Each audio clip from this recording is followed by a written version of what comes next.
Hello everyone, I'm Mankin Black, and after a much prolonged absence, I am finally back. You have no idea what it took to get here. I hope for the few of you who enjoy this series that this brings you some small amount of joy. I know it does for me.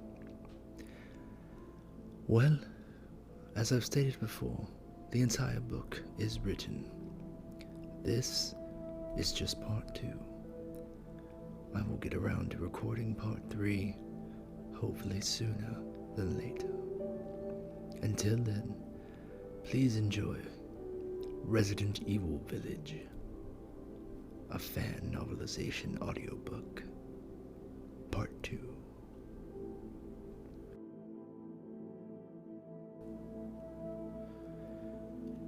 Ethan's concussed head teetered between consciousness and unconsciousness for God knows how long. He felt as if he was drifting through eternal darkness. Jumbled thoughts and long-forgotten memories swirled about his mind, completely unable to focus on a single coherent thought. In an instant, he was back in his master bedroom. Golden rays of sunshine broke through the windows and illuminated the room with a brilliant orange glow. Mia was hunched over Rose's crib, tending to her daughter's needs, while Ethan sat on the edge of the bed, gazing wistfully at his wife and child. Just then, his cell phone began to ring, startling them all. It was Rose's doctor's office. They had been waiting for this call for a few days, ever since Rose's last battery of blood tests. "Hello?" Ethan answered. Yes, hello, Mr. Winters. The nurse on the other line began. We've just received Rose's test results back. We need you both to come in Thursday to discuss everything with the doctor. "Yes, of course," Ethan replied. "Thank you for calling. We'll see you around 4 p.m. He ended the call and looked up at Mia. Her arms were crossed and she seemed even more pensive than she usually did. "That was Rose's doctor," he informed her. "She'll see us next week." Ethan could clearly tell Mia was distraught as she hung her head and sat defeated on the bed next to her husband. "Hey now," he assured her. "We've talked about this, remember?" "I know.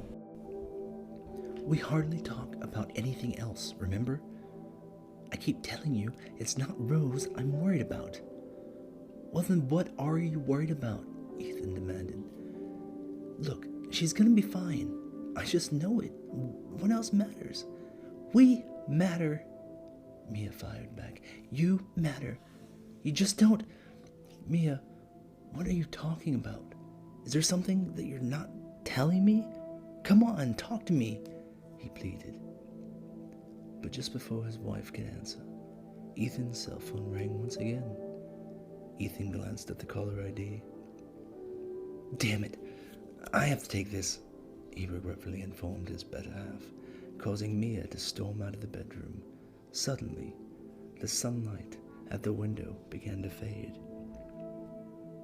All color was drained away in an instant, and Ethan was left stranded within his own subconscious yet again, drifting through the black void. His pounding headache returned along with overwhelming, what was it? Cold. God, he was so cold. Why was he so cold? He was shivering uncontrollably. A persistent ringing and vibration continued to cut through the night's silence. A phone? Yes, surely. Each ring increased the throbbing pain in Ethan's head. Finally, the blackness of Ethan's vision began to slowly dissipate, allowing him to see at least his surroundings. He was outside, laying face down in the freezing snow. Carefully, he climbed to his feet. What the hell? Ethan pondered. Beside Ethan lay an overturned van. Whatever happened must have been one hell of an accident. The force of the crash sent files, equipment, and Ethan himself soaring out through the back doors. Yet he could see no clear sign of what the vehicle had collided with. The persistent ringing and vibration of a cellular phone continued to pierce through the silence yet again.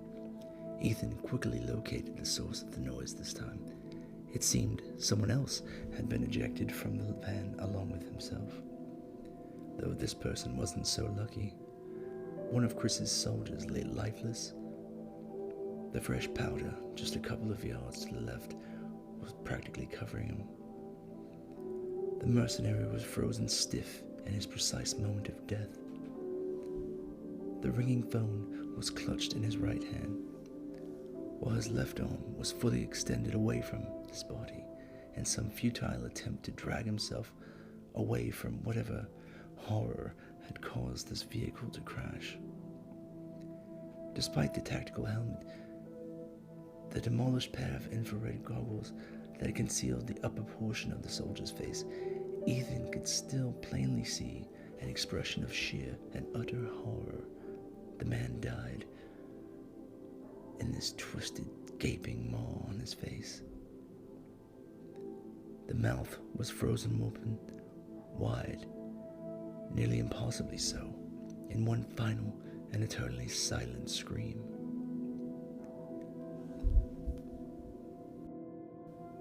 In the soldier's cold, dead hand was the ringing phone. Ethan unsteadily made his way over to the corpse. Not only was his equilibrium shot due to the head trauma and the car crash, but the knee-deep snow and uneven terrain made Ethan feel as if he was an infant taking his first awkward steps. With some difficulty, he pried the phone from the dead man's clutch and answered. About damn time, An irritated male voice said. What's your status? Is the package safe? What are you talking about? Where's Chris and Rose? Ethan asked, through chattering teeth and shortness of breath. This is a secure channel. You're not authorized. The man began to dictate, but before he could finish, the signal faded and the phone lost power. Fuck, Ethan muttered. What the hell happened here? All around the crash site, debris was scattered. Loose sheets of white paper fluttered about the ground with each gust of wind. Between the dead merc's feet and the back of the now capsized military van was a large dossier laying open on the ice. It had some remaining pages thrashed in the unforgiving mountain air. The crimson glow of the van's taillights illuminated the documents in a most foreboding way. Quivering, Ethan clumsily gathered up the folder and the nearest loose pages. Squinting in the snow that was collecting on his eyelashes, Ethan realized he was holding what must be the mission briefing for whatever Chris and his men were planning to do with the Winters' family. The documents read as followed. Mission objective: eliminate target, recover body, secure Rosemary and Ethan Winters. Move the two Winters to Site C for further investigation. At least 2 transport officers are to accompany them. What? This file only served to further enrage Ethan. He felt completely and utterly betrayed by Chris. He and Ethan had become fairly close over the past few years, and after the events of Dovey, the closest thing Ethan had to a friend, aside from Mia, of course. After Ethan returned home from Louisiana with his long-lost wife, he became something of a local celebrity, albeit a short-lived one. Obviously, the full account of what took place that night was never disclosed to the media. Blue Umbrella showed itself to be even more effective in covering up BOW occurrences. The Baker family still took the blame for Mia's disappearance, however. Due to BU covering up all traces of the Molded and Evelyn, the Bakers were described as simply being a nightmarish clan of sociopathic cannibals who were killed during the rescue of Mia Winters. Ethan knew better, of course, though. He knew that before Evelyn corrupted the Bakers with the mold, they were decent people. Well, except for maybe Lucas. For some reason, Ethan had a hunch Lucas was more or less the same before the mold, only maybe less violent.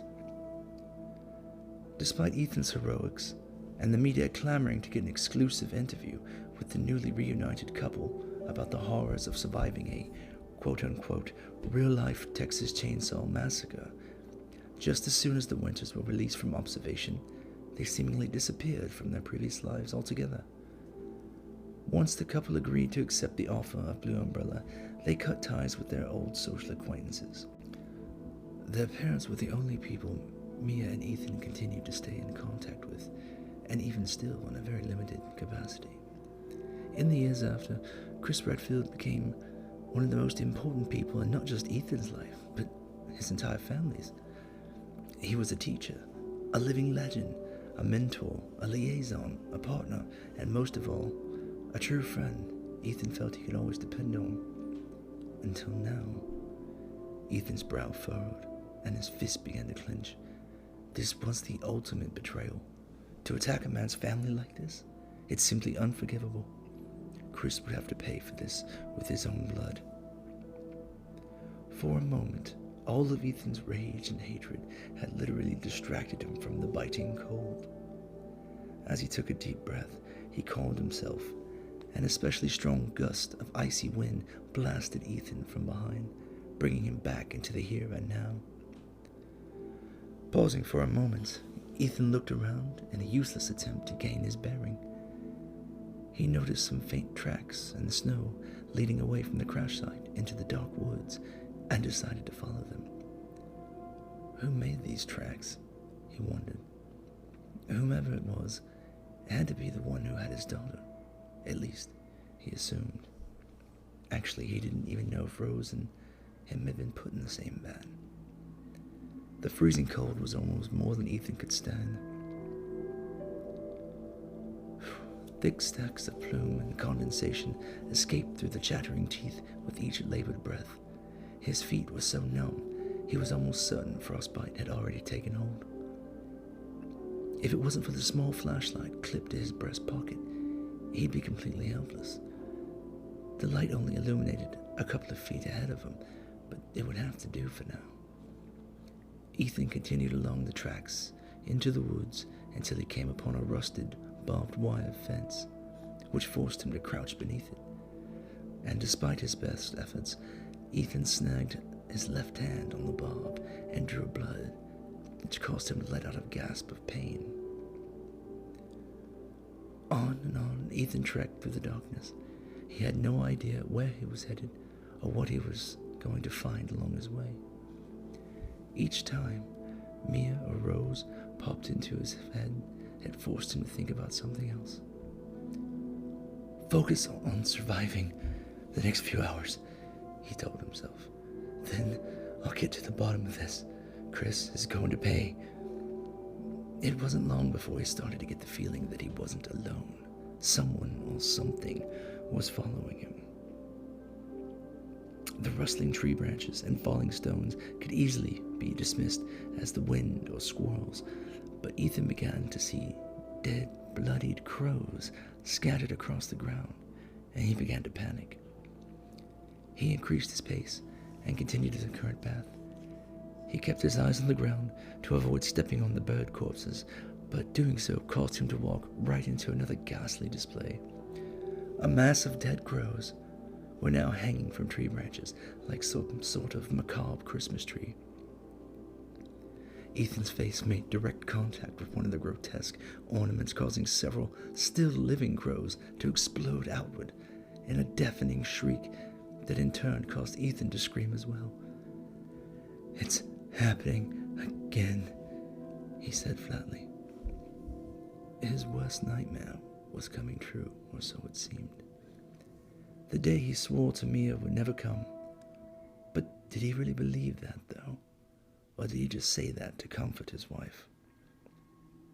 After learning so much from Chris about BOW incidents throughout the decades, he supposed it was only a matter of time before something horrible would happen again. He increased his speed fast as the snow would allow and continued on. It seemed as if he was running through those damn woods for hours. He caught glimpses of beastly shadows. He heard strange, animalistic grunts in the distance, but he kept moving. Completely out of breath and on the cusp of hypothermia, Ethan finally made it out of the woods and stumbled upon a seemingly uninhabited cabin. "It's not much, but maybe I can find some supplies, build a fire," Ethan mused to himself. The door to the little house was unlocked, fortunately, and Ethan was able to push it right open. The interior was a wreck. Looks like no one had stayed here for years. He opened drawers and cabinets looking for anything useful, but had no luck. The smell of mildew permeated the dusty air, and Ethan methodically checked the entire first floor before discovering a set of stairs leading down. Cautiously, he headed down into the cellar. Again, he failed to find anything of value before coming face to face with a large antique storage cabinet. Slowly, he walked to it, grabbed the handles of the double doors, and opened them to find a mouse. Just a mouse. A little rodent popped out of the cabinet and scurried away behind some boxes on the floor. And Ethan chuckled to himself for just a moment before a tremendous crash erupted on the floor above him, causing cascades of dust to shake down from the wood ceiling. Ethan sprinted back to the stairs to see what had just happened. Halfway up the stairs, he heard another crash, followed by some sort of ungodly snarl or roar from a beast he couldn't even imagine the size of. The doorway to the top of the stairs was now blocked by overturned furniture, so Ethan decided to crawl underneath it. As he did, he realized the wood floor on which he was crawling was now covered in a large pool of fresh blood. Once back on his feet, he quickly found the source of the loud crash he had just heard. A very large piece of wall, hell, the entire wall, one side of a house, was torn out and tossed aside. Whatever monster was large enough to do this was horrifying to think about, but he had revealed something that Ethan would have never been able to see on his own. This new path, torn open by God knows what, had revealed that while Ethan was in the basement, the sunlight had replaced the terrible night, and the morning sun was illuminating a new trail leading away from the cabin to what he could see far, far off in the distance looked like some sort of, village. Without hesitation, he made his way down the new trail, infinitely grateful it was no longer dark outside. After winding through a narrow trail lined with frozen rock, he then emerged onto a small clearing atop a series of mountains. It was one hell of a view. Ethan forced himself to admit that much. From up here, he had a complete panoramic view of a snow-covered village nestled at the base of a massive, imposing Gothic castle. Okay, he thought to himself. I should be able to find some help here, provided they speak English. The overcast skies bathed the entire landscape in a bleak gray monochrome. The words hauntingly beautiful came to Ethan's mind more than once as he looked around before climbing down these sets of precarious rocks. About halfway down, he lost his footing on some loose rocks and unceremoniously slid down the rest of the way amidst a mini avalanche of ice and pebbles. Ethan climbed to his feet and dusted himself off to continue on. He made his way through a section of broken fence and was immediately treated to the unwelcome image of a dead, rotting horse carcass laying in front of a little cottage. The horse was caked with frozen blood. Multiple lacerations covered its body, and a large gash had been ripped from its jugular. This was looking more and more like Dovey with each passing moment, he thought. I must find Rose quickly. Stepping cautiously around the dead animal, Ethan made his way into a small cottage. No one's home, though the still boiling pot of stew left on the stove suggests the residents had only recently left, and in a hurry. Something terrible had just happened here. He could tell. Everything was in complete disarray. Windows smashed, furniture broken, and... Jesus Christ! Ethan remarked. He was looking at a twin bed that had seemed to be smashed and drenched with fresh blood. Some poor villagers, no doubt. Time to be moving on, he told himself. He forced the front door open quickly and made his way out before stopping dead in his tracks. The hair on the back of his neck stood up, and a wave of dread swept over him. Ethan had just witnessed someone or something dragging away that horse carcass and dragging it behind some sort of fence. It all happened so quickly. All Ethan saw was the head of the horse and the neck disappear quickly behind the fence. What truly terrified him was seeing how fast the carcass was being dragged and the amount of raw strength that would require. With that revelation, Ethan decided to proceed as cautiously as possible until he knew exactly what he was up against. Slowly, quietly, he walked through the empty streets of this village. There were severed goat heads hung from the trees lining the alleyways. A tinny old record player could be heard echoing through the part of the village. The melody was bland, and the vinyl was warped and ethereal. It was very unsettling, and Ethan wished it would stop immediately.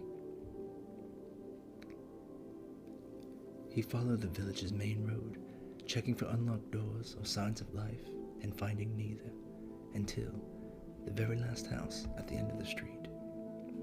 The front door was swung open easily with a light push, revealing a cluttered hallway with a lit oil lantern sitting at the far end on a desk. Ethan crept down the hall towards the lamp. Within the warm glow of the lamp, a small hunting knife was stuck tip first into the desk. Ethan pulled it out for a closer look and decided, just like he did all those years ago back in Dovey, this would have to do. With this newly found confidence stretched firmly in his hand, Ethan rounded the corner into the kitchen area. Once again, he saw signs of recent activity, but no people. Moving through the kitchen, he came toward a doorway with only a simple curtain providing any privacy. In that precise moment, Ethan began to pull back the curtain. A blast of birdshot and smoke fired outward from behind. The side of the door jamb exploded into a cloud of splinters, miraculously missing Ethan entirely. A frail, frightened old man emerged from behind the curtain with his shotgun raised for a follow-up attack. The skinny old man was trembling as he held up the weapon. "Whoa! Don't shoot! I'm a friendly!" Ethan shouted with his hands raised above his head. "Who are you? Who sent you?" the elderly man demanded. "What? No one sent me," Ethan explained. "Look, there's been an accident not far from here. My daughter is..."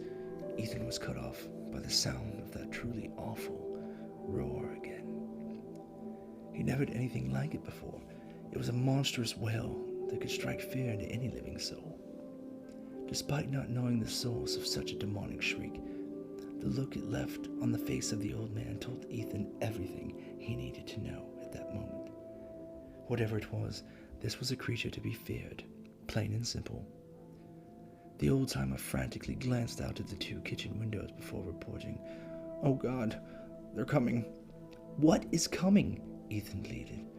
Ethan's questions were ignored as the villager asked yet another one. "Are you armed?" "No," Ethan proclaimed. "Why would I be?" The man reached up into the shelf of the pantry, retrieved an old Lemmy model handgun, and practically forced it into Ethan's hands. Ethan looked at the dirty pistol he was handed. Despite its low stopping power and poor accuracy, he was very grateful to be armed, properly armed, at least. The old man fired another shotgun blast out of the kitchen window at something. Ethan didn't see it. He still hadn't seen anything yet, actually. But he was hearing whatever it was, clambering atop the roof and scratching at the walls. "Okay," Ethan shouted. "Can you tell me What's going on? What is out there? The old man ejected the spent shells from his double barrel and nervously spilled more rounds from a sweater pocket onto the kitchen table. Frantically, he attempted to reload the weapon while keeping an eye on the hole in the ceiling just above his head. Before a single shell could be reloaded, however, his shotgun fell to the ground as something huge lunged down from the hole in the ceiling to snatch the old man up like he was nothing. Ethan instinctively stepped back from the hole as the man let out a blood-curdling scream, accompanied by a torrent of blood gushing back down to the kitchen below. What the? No time for questions. The floorboards immediately exploded beneath Ethan's feet, upward, revealing a large, gnarled hand that grabbed his ankles and pulled him down into the dark crawl space beneath the house. For a few moments, Ethan remained motionless, trying not to breathe. There was a complete absence of light beneath the house, which he hoped meant those creatures may not be able to see him either. When he felt enough time had passed without hearing the creatures, he turned on his little pocket light, revealing that he was practically face to face with a human corpse. Shining the light around, he saw another dead body, and another. There were too many to count, piled in every corner of every crawl space. There were so many that it would be impossible to avoid stepping on one. Ethan slowly began to move the person in front of him to the side when his flashlight caught something stirring around a dozen or so feet from him. Shit, Ethan thought, as the beast snapped his head up to see Ethan. The light from the torch reflected menacingly in the creature's eyes like some sort of dog or nocturnal monster. In an instant, the creature lunged towards Ethan, grabbing him with two incredibly powerful arms. The flashlight was shining right in the thing's face, and Ethan finally got his first good look at his new nightmare. Instinctively, Ethan held up his hands in defense, to which the beast simply opened its foul, carnivorous mouth and effortlessly bit off half of Ethan's hand. His fingers and all, blood sprayed outward from severed arteries, and Ethan screamed out in pain at the top of his lungs. The beast then simply picked Ethan up and threw him with such force that he broke through the wall of the house and landed outside somewhere up near the front door. Ethan stood up clumsily in the snow as dust and debris fell from his hair and clothes. A quick glance left and right gave him back his bearing. He guessed that this must be the front yard of the old man's house. He had just been so unceremoniously ejected from it, though. He hadn't the faintest clue if that was accurate. However, a padlocked iron gate and fences on all sides meant Ethan was not out of harm's way yet. Shivering, he raised his mutilated left hand. Ethan felt nauseous at the sight of it. Mangled, swollen, highly infected, the red blood flow was rapidly coagulating into a black, viscous ooze. Ugh, this seriously can't be good, Ethan thought. No telling what kind of toxins that beast had. A loud crash and a violent guttural growl broke through the silence. The nightmare creature had seemingly emerged from the crawl space to finish what he had started with Ethan. Mr. Winter stood solid, not breathing. In the gray light of day, he had just now got his first real glimpse at this beast. If he hadn't spent the last few years studying BOWs, he may have quickly and erroneously classified this creature as some sort of undiscovered cryptid like a werewolf. Despite the being's resemblance to the Wolfman, however, Ethan knew this was most likely not the case. These were some sort of BOWs that were engineered to resemble a Wolfman, though as to the why of this, he had the faintest clue yet. All while he was thinking all this Canis monstrum had now locked eyes with Ethan and let out another one of its morose howls as it closed the gap between them. With his right hand, Ethan slowly reached behind his back to remove the old man's pistol he had tucked into his waistband. Cautiously, without any sudden movements, he raised the firearm and aimed center mass at the canine creature.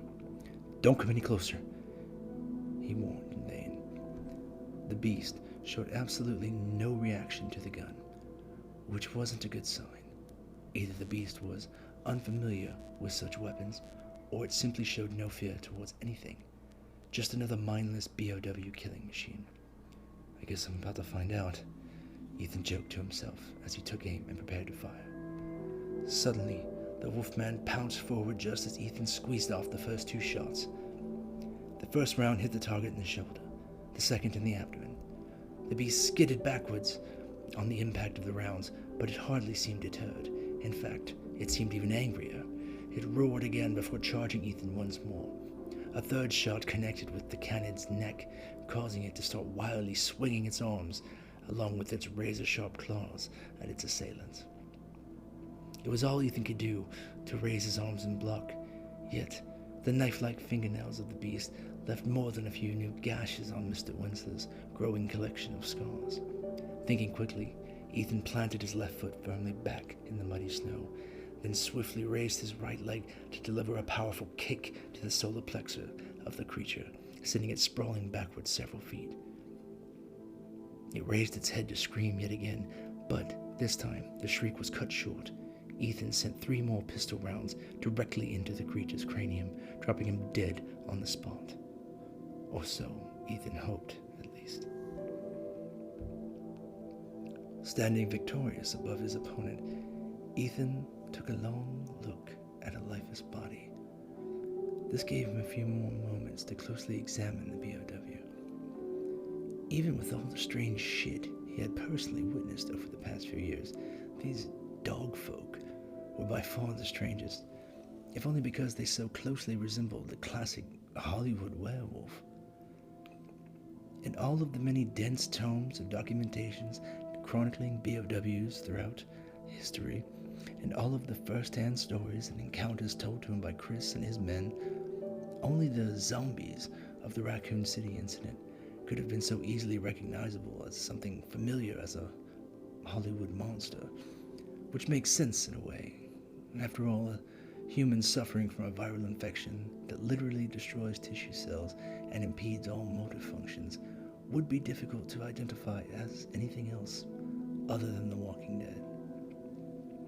However, that was Raccoon City nearly 30 years ago. The entire city vaporized, and that type of zombie BOW has never really been seen since, if for no other reason that they were extremely ineffective. The terrorists that continue their highly illegal BOW research and experiments in clandestine laboratories throughout the world today are trying to make their own idea of the perfect killing machines, which more often than not ends up resembling some hideous Lovecraftian abominations. Ethan continued to examine the corpse of this canine thing closely, using a stick to poke at its tattered clothing. This particular beast was wearing the remnants of what was once a button-up work shirt, complete with name tag over the breast pocket. The name tag was illegible, but the discovery was nonetheless significant. Recently, very recently, most if not all of these hideous dog beasts were normal people, citizens of the village likely. Ethan bravely checked the remaining pockets left on the dead creature, and was rewarded with 2 silver pieces of local currency. That settled it in Ethan's mind. Whatever is happening here must have only recently begun to take effect on the locals. He was determined to get to the bottom of this. Whoever the grand mastermind behind these lycanthropy experiments may be, Ethan was certain that there were many, many more nightmares to follow, and this was probably just the tip of the iceberg. With the shake of his head, Ethan put all those questions out of his mind as a glimpse of his precious Rose flashed in his thoughts, as if to remind him of the task at hand. The only task at hand, honestly. Find Rose and get the hell out of here. But what about after that? Run? Put as much distance as possible between them and Chris and anyone associated with them? Actually, that might be an impossible task. If Chris Redfield and his band of merry mercs wanted to find someone, then there really wasn't much of anything that could be done to stop them. So what then? He asked himself. We can't spend our entire life running. There's no way for Rose to grow up. The image of Chris gunning down Mia at point blank in front of him flashed into his head again, with a sharp, stinging pain causing him to clasp the sides of his head in agony. No, no more running. Not after this, he assured himself. Finding Rose is still all that matters, but I swear to God, if I have the opportunity, I'm going to kill Chris Redfield for what he did to our family.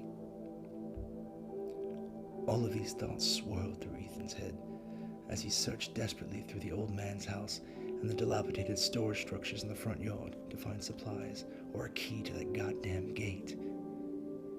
Tearing a strip of the cleanest piece of fabric Ethan could find, he then soaked the improvised gauze in a glass bottle of antiseptic first aid medication.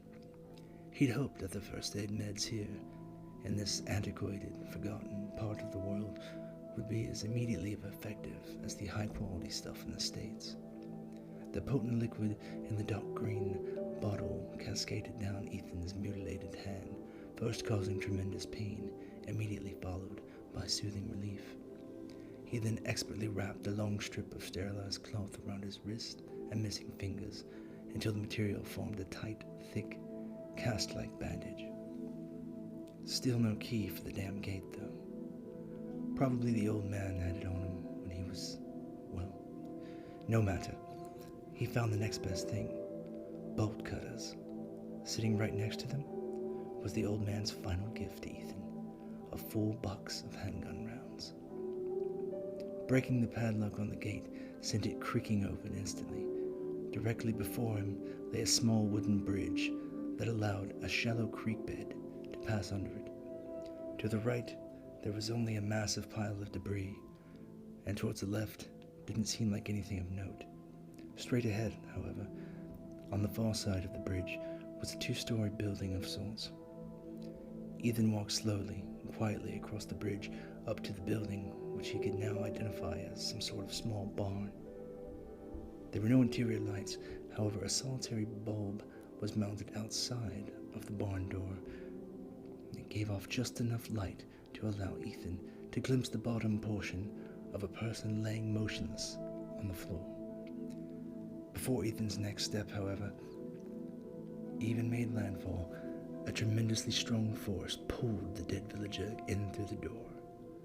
Steadying his nerves, Ethan readied his fully loaded pistol and carefully entered the barn. He saw no sign of the beast, or the villager, that he had just heard. What he did see was a huge, fresh pool of blood pouring through the straw-lined roof above his head. A narrow set of stairs led up to the second floor of the barn, but before he headed up, he decided to barricade the door he had just came through by sliding an old, yet very heavy, wooden shelf in front of it. Only feeling marginally safer, it was time to head upstairs. However, just a couple up his ascent, an old termite-bitten step completely collapsed beneath him, nearly giving him a heart attack. The second floor was just about as uninteresting as the first, with the exception that he found yet another box of bullets sitting on the window ledge. Yet the moment Ethan reached his hand out to pick him up, that's when all hell broke loose. A lichen smashed against the boarded-up window, furiously grabbing and slashing at his hand. As he grabbed the ammo, Ethan saw the look on the lichen's face. The moment it realized going through the window wasn't going to work, its eyes showed a glimmer of intelligence as it rapidly looked for another part of the barn to enter. That hint of a problem-solving in an otherwise black, soulless eyes made the hair on Ethan's neck stand up. Just then, Ethan could hear another beast, and another, and another. All of them were wearing an attack on the barn, looking for a way in. They were working together. Pack mentality. He made a mad dash back downstairs. As he reached the front door of the barricade, he was greeted by the snarling faces of two very determined lichens, successfully ripping down the wooden blockade doors on the windows. 2 point-blank gunshot rounds to the face of each of them sent them screaming and falling back. No moment to rest, though. A loud crash from upstairs shook the walls, and one of them had gotten in. At least one, maybe more. Down the stairs, a very large lichen ran as fast as it could towards Ethan. Standing his ground, Mr. Winters aimed and emptied the remaining 8 rounds into the attacker's head and chest. It was apparently enough to get the job done, as the beast fell to his knees and keeled over, just as Ethan's triggers pulls began to click on an empty magazine. All around him he could hear more and more of those bastards. Taking a knee, he frantically began to reload his pistol mag. But just when he stood back up and slid one into the chamber, the infernal cacophony of the damned was suddenly silenced. For a long moment, he stood there, straining his ears to see if he could hear them. Maybe they were luring him out, or trying to. Anything was possible. Just then the crackling of an old CB radio broke the silence. What the? Ethan startled. How the hell did I miss that? A soft woman's voice began to speak. Hello. If there are any survivors out there, come to Louisa's house near the fields. Survivors? Ethan asked himself. Well, he had to make it to this Louisa's house ASAP. If there were others, then maybe we could fight these things off, stand a chance. Hell, maybe even one of them knew something about Rose. The only problem was that Ethan had absolutely no idea where this place was. And even if he did, could he survive long enough to get there? Well, here goes nothing. Hang in there, Rose. Daddy's coming.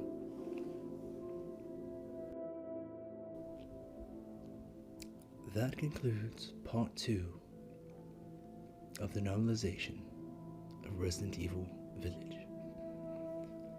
Stick around, my friends. I promise you the next part will be coming much sooner.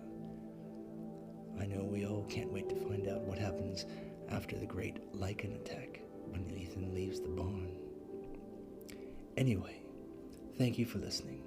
It means so much to me, truly, that anyone cares to listen to this little project I've put together. I hope to be doing it as long as people want to listen to it. Farewell, my friends. I'm Mac in Black, and I will see you shortly in the next one.